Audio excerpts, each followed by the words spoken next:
berbagai agen tunggal pemegang merek kendaraan bermotor membanjiri pasar Indonesia dengan tawaran mobil murah. Dan belum sebulan sejak peluncuran beberapa merek dan tipe mobil murah, pesanan yang tercatat untuk mobil ini sudah mencapai 11.000 unit. Terlepas dari argumentasi antara pihak yang setuju dan tidak setuju dengan kebijakan mobil murah, pastinya Jakarta bakal makin padat alias macet. Mari kita bahas prediksi wajah jalanan ibu kota Jakarta jika kebijakan Kementerian Perindustrian ini betul-betul jalan. Untuk itu sudah hadir di sini Kadisub DKI Jakarta yaitu Pak Udar Pristono. Pak, langsung saja Pak, posisi Anda terkait dengan rencana mobil murah ini. Ya, jadi memang ini kan kebijaksanaan. Kebijaksanaan tentunya pemerintah pusat dan pemerintah DKI ini harus inline ya. Kebijaksanaan ini sudah dikeluarkan. Oleh sebab itu ya kami harus mengantisipasinya. Jadi ini udah final nih Pak? Ya saya belum tahu persis final tidaknya, tapi yang jelas kita harus antisipasi. Tidak ada mobil murah pun, Pemprov DKI sudah mengantisipasi bahwa pertumbuhan kendaraan itu 1 tahun 8-11%. Tidak ada mobil murah ya. Nah, kita apa antisipasinya? Yaitu menyiapkan public transport. Nah, jadi Pak Gubernur, Pak Jokowi itu tahun ini saja kami mengadakan 400 bis sedang ya, dan juga 320 bis Transjakarta yang baru yang akan tiba nanti di bulan Desember dan beroperasi di awal tahun 2014. Nah dengan demikian ini kan artinya kebijaksanaan Pemprov DKI ini menyediakan angkutan massal sebanyak mungkin supaya masyarakat nyaman menggunakan angkutan massal. Kita sudah bergerak ke arah sana, tapi tiba-tiba ada kebijaksanaan yang memurahkan mobil dan sebagainya. Tentunya ini kan akan memancing pertumbuhan kendaraan.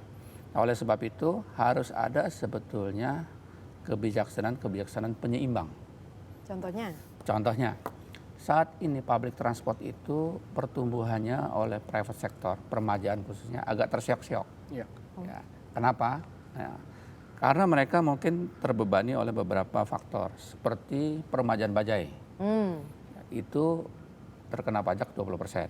Nah, harusnya kalau bisa di 0% kan saja misalnya.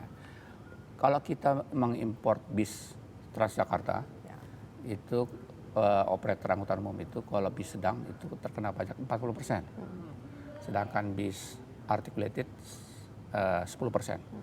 Ya, mudah-mudahan ini bisa 0%. Jadi artinya kebijaksanaan itu kan penyeimbang supaya produksi angkutan massal juga realisasi angkutan umum itu lebih cepat. Jadi kan kita tujuannya sebetulnya yang kita delivery itu bukan mobilnya sebanyak-banyaknya, tetapi orang sebanyak-banyaknya. Nah dengan cara ini saya kira tidak usah dipaksa pun orang akan beralih sendiri. Tapi kalau udah terlanjur beli mobilnya gimana Pak? Udah 11.000 unit loh Pak. Nah itu makanya harus hati-hati. Membeli mobil itu kan bukan hanya di awal saja membeli mobil. Tapi pada waktu operasional nanti beli bensin, bayar parkir. Terus juga tempat parkirnya sekarang sulit. Udah begitu nanti akan ada pembatasan yang Pak Gubernur sampaikan nanti apakah ganjil genap ataukah IRP. Jadi mobil itu akan dibatasi pergerakannya. Itu ganjil genap jadi lagi Pak? Ya. Jadi memang kita sekarang dengan adanya kebijaksanaan ini harus berpikir keras.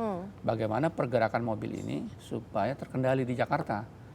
Ya. Jadi harus ada kebijaksanaan yang istilahnya pemberat ya supaya tidak mudah sekali membawa mobil itu keluar. Karena kita sedang menggiatkan angkutan massal ini. Jadi Pak Gubernur tadi sudah sampaikan bahwa di tahun 2014 ini sudah kami siapkan. Ya, jadi Pak Gubernur menyampaikan kepada kami, tolong anggaran itu dipersiapkan untuk membeli 1.000 bus Transjakarta dan 3.000 bis sedang. Artinya di sini public transport ini kan sedang digenjot. Oleh sebab itu kendaraan pribadi itu sebetulnya pembatasannya itu tadi dari bergerak bisa kita batasi ya, atau misalnya dengan kebijaksanaan lain dengan fiskal. Tapi sudah ada ini belum sih Pak? Sebetulnya ada perbincangan nggak sih antara Kementerian Perindustrian Pak MS Hidayat sebagai menterinya dengan Pak Jokowi gitu selaku ya orang nomor 1 yang ada di Jakarta yang ngurusin Jakarta gitu. Bahwa memang rencana ini kan sangat berlawanan sekali di saat yang sama DKI Jakarta ingin mendorong penggunaan transportasi umum, pemerintah pusat malah memberikan program mobil murah. Saya kira kalau seperti tadi Pak Jokowi kan agak kaget ya. Saya kira belum ya. Tetapi kalau kita melihat tidak ada mobil murah pun, Jakarta kan sudah didera dengan kendaraan pribadi yang sangat meningkat. Oleh sebab itu policy pembatasan itu memang perlu. Tapi pembatasan itu perlu kalau memang public transportnya kuat. Oleh sebab itu sebetulnya Pemprov DKI ini sedang asik-asiknya nih. Kita sedang mengejar public transport kekurangannya dari infrastrukturnya, termasuk juga pengadaan busnya, dan juga Pak Jokowi baru terakhir ini kemarin sudah ketemu dengan Menteri SDM dan Pak Wakil Menteri SDM itu dalam rangka mendukung bus Transjakarta menggunakan BBG. Salah satu hambatan bus Transjakarta itu kan pom BBG-nya kurang. Jadi bukan saja busnya sedikit ya, tapi pom BBG-nya kurang, mereka mengantri. Nah sekarang pom BBG mulai bergerak nih. Nah artinya kebijaksanaan itulah yang kita inginkan sebetulnya, yang mendorong penggunaan public transport, juga pengadaan public transport itu menjadi lebih cepat akselerasinya. Pak tadi mention sedikit mengenai masalah pergerakan. Ini menurut data yang kami berhasil dapatkan dari masyarakat transportasi Indonesia, bahwa pergerakan kendaraan bermotor ini hanya di kisaran 10 sampai 12 km per jamnya saja nih Pak, setiap kendaraan tersebut. Nah, bagaimana nih dengan ada nanti juga mobil murah semakin banyak, kemudian penambahan armada yang Bapak bilang sudah ada 400, ada bus sedang, kemudian nanti katanya tadi Pak Jokowi 1000 lagi bus Transjakarta. Kira-kira akan seperti apa di Jakarta beberapa tahun mendatang sih Pak? Jadi memang kami selalu menerapkan konsep ya, strategi, yaitu yang namanya push and pull. Apa tuh maksudnya itu Pak? Push and pull itu bahwa penggunaan kendaraan pribadi itu di-push, didorong supaya mereka mau menggunakan angkutan umum massal. Di-pull oleh angkutan umum. Ya. Kenapa demikian? Karena angkutan umum itu dari sisi ruang, satu bus Transjakarta itu mengangkut yang artikulasi itu 180 orang. Kalau kita jajar dengan mobil pribadi itu sekitar 6 mobil. Kalau dikalikan mobil pribadi itu hanya 2 orang, 12 orang, dibandingkan tadi 180 dengan ruang ya yang sama gitu, tentunya kita memilih yang penumpangnya banyak. Nah inilah yang di-push ya, jadi supaya kendaraan pribadi itu merasa ya yang menggunakan itu yang betul-betul memerlukan saja. Kalau sekarang ini belum ada keinginan mereka itu naik public transport. Oleh sebab itu kalau dia pindah ke public transport, dari sisi ruang saja sudah hemat. Satu. Dua, dari sisi energi pun akan lebih hemat. Apalagi bis itu menggunakan gas. Polusi juga berkurang dan sebagainya. Oleh sebab itu pendorongan push and pull ke public transport itu sudah mutlak dan wajib.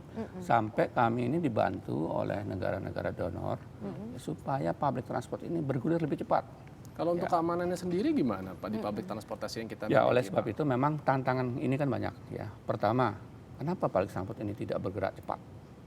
Satu tadi yang saya sampaikan, misalnya untuk pengadaannya saja, tadi terkena pajak yang cukup berat. Nah itu harusnya ada kebijakan penyeimbang dari yang bukan hanya memberikan kemudahan kepada pribadi, tapi kepada angkutan umum.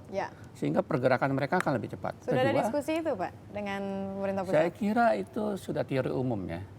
Nggak perlu diskusi lagi, sudah mengertilah semuanya. Tapi buktinya nggak ngerti juga Pak, sekarang masih kena pajak. Ya mungkin saat inilah kita bergerak, jadi saya pun sudah berbicara berkali-kali dengan teman-teman, tolong kebijaksanaan penyeimbang itu, satu misalnya tadi pajak tolong dikurangi, terus kedua pom BBG disuplai, terus ketiga misalnya terhadap public transport itu tadi Pak Gubernur katakan ini akan ada polisi tambahan nanti.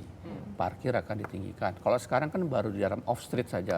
Kalau Mas Andrian Mbak Marisa ke mall sekarang kan agak kaget juga. Kalau parkir 4 jam ya udah lumayan kan. Nah, nanti akan berlaku di badan jalan lebih tinggi lagi. Nah, itu artinya mendorong push tadi orang menggunakan public transport. Oleh sebab itu public transport ini jangan abal-abal.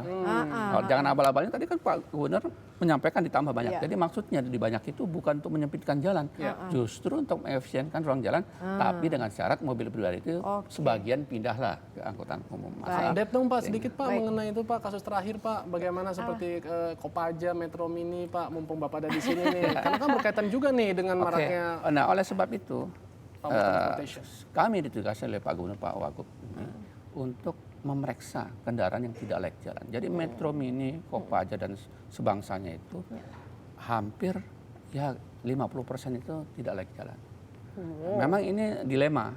Kalau kami terlalu keras, akhirnya seperti Mas Adrian Mbak Marisa tahu, demo terus berjalan ya. Dan juga tetapi kalau kami diamkan banyak yang ketabrak. Gitu. Betul. Ya. Oleh sebab itu dilematis. Tetapi yang jelas bahwa ukurannya itu adalah kelaikan jalan. Nah, jadi kami sekarang sudah mengandangkan kendaraan angkutan umum itu ada 250 di kandang-kandang kami ya. Kebanyakan tapi kenapa kok cuma Metro Mini Pak? Karena kenapa yang bukan Kopaja juga? paling banyak tidak layak jalan itu Metro Mini. Oh, jadi bukan ada diskriminasi ya? Tidak. Nah, Kopaja sekarang Kamu sudah pengusaha Kopaja ya? Terus karena yang gimana, paling Pak? banyak Metro Mini. Dan juga ya, kalau kita lihat setelah adanya penangkapan 250 ini, Iya. ini kita bukan membinasakan, tapi justru membina. Nah, dari 250 ini sekitar 100 itu sudah menghadap ke kami ingin memperbaiki. Nah, ternyata nggak semuanya Metro Mini itu tidak bermodal ya pemiliknya. Dia ada bermodal, cuma memang diirit-irit nih. Iya. Ya, dengan modal sekecil mungkin, operasi sebanyak mungkin. Nah, tapi dengan mereka itu dikarenakan, akhirnya mereka memperbaiki. Itu ada 100-an memperbaiki. Tetapi ada juga yang aliran sesat. Hah? Memalsukan dokumen. Nah, begitu memalsukan dokumen, yaitu tertangkap oleh kami, kita laporkan ke Ditkrim Polda Metro Jaya. Nah, itu sudah pasalnya bukan Undang-Undang Lalu Lintas lagi, tapi pasal KUHP. Nah, itu sudah berhadapan dengan hukum, bisa dipidana. Oke, baik. Terima kasih banyak Pak Udar Prisono sudah berbagi di sini. Semoga program penambahan armada Bapak dan juga Pak Jokowi tentunya ini akan berlangsung biar Jakarta nggak makin macet. Indonesia Morning Show akan segera kembali dengan informasi menarik lainnya. Tetaplah bersama kami.